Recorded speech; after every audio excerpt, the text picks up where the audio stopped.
Компания өз қызметі барысында мемлекеттік тапсырыстарға белсенді қатысады. Бүгінгі таңда ол өзін өндіретін техниканың сенімді жеткізушісі ретінде көрсетті және лайықты тауар өндірушілердің тізімінде тұр.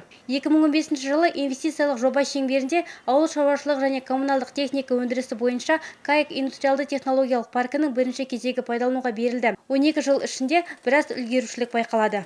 Наша компания производственная, мы занимаемся. Біздің компания өндірістік бағытта жұмыс істейтін кәсіпорын.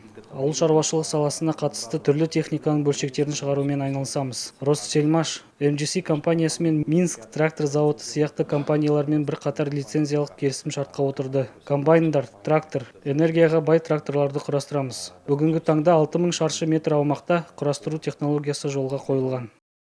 Бүгінгі таңда кәсіпорында 280 адам жұмыс істейді. Орташа жалақы 200-280 мың теңге көлемінде.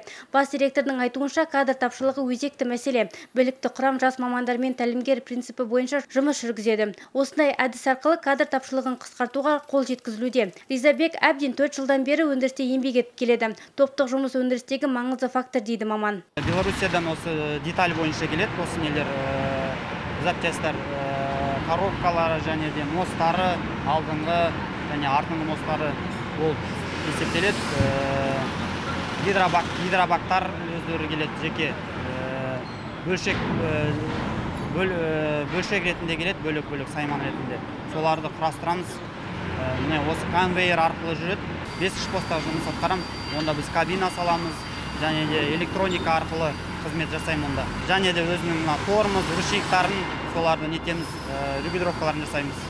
Мамандардың айтуынша 3,5 сағат ішінде бір трактор жинауға болады, ал бір тәулікте 4 техника құрастыруға мүмкіндік бар.